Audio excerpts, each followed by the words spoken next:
Friends, मैं पूनम राय। लखनवी अंदाज यशपाल द्वारा लिखे इस चैप्टर के कुछ भाग को हम लोगों ने समझ लिया है। इसके अगले भाग को देखते हैं।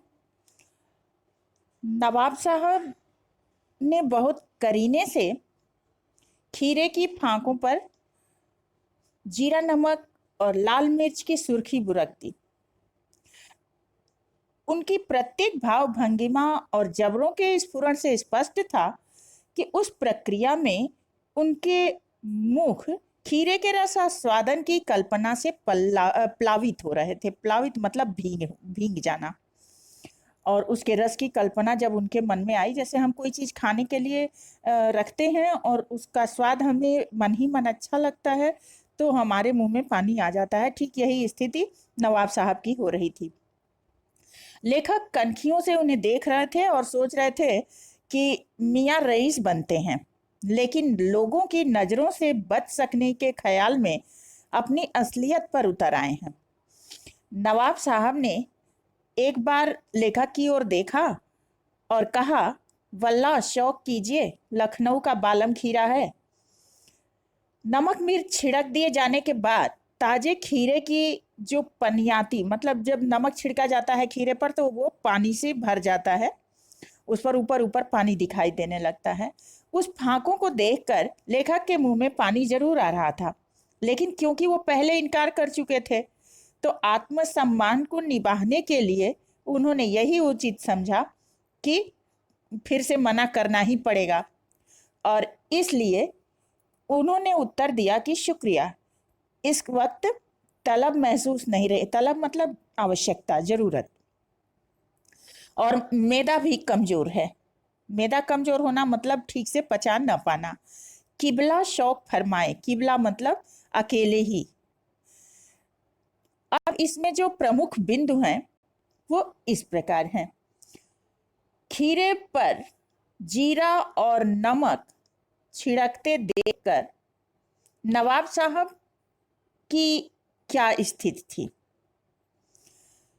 खीरे की फांकों पर जीरा और लाल मिर्च की सुर्खी बुरकते हुए नवाब साहब मन ही मन उस खीरे का स्वाद भी ले रहे थे। ये उनकी भाव भंगिमा और जबड़ों के स्फुरण, मतलब उनके जबड़े चलाने से पता चल रहा था। लेखक नवाब साहब की किस बात को उनकी असलियत मान रहा था? लेखक मान रहा था कि नवाब साहब अपने को रईस मानते हैं किंतु खाते खीरा हैं,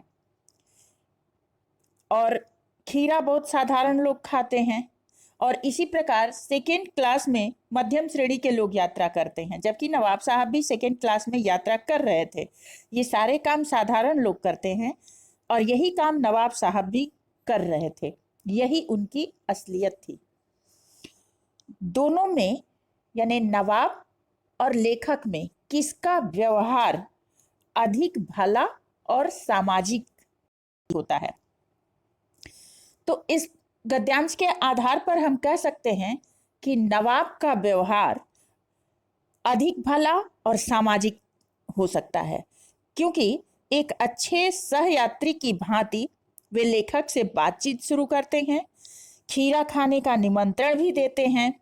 जब लेखक एक बार मना कर देता है तो वे उसे दूसरी बार भी निमंत्रण देते हैं, जबकि लेखक केवल अपने मन की गांठ के कारण उसे ठुकरा देता है और दूसरी बार इच्छा होते हुए भी वो सिर्फ अपने सम्मान को रखने के लिए ठुकरा देता है नवाब के आमंत्रण को। लेखक ने क्या कहकर खीरा खाने से मना किया? लेखक ने यह कहकर खीरा खाने से मना किया कि उसे अभी तलब महसूस नहीं हो रही है और उसका मैदा भी कमजोर है।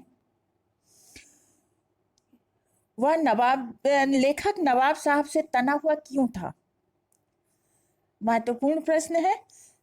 इसलिए क्योंकि लेखक को ऐसा लगता था कि नवाब साहब लखनवी नस्ल का कोई सफेद पोश है।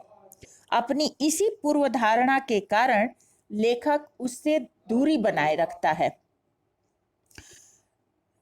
वह नवाब के हर बात पर व्यंग्य करता है, उसके हर काम में कमी खोजता है, इसलिए वह उससे मिलने के बजाय तना रहता है। क्या नवाब साहब के व्यवहार में रईसी की बू आ रही थी?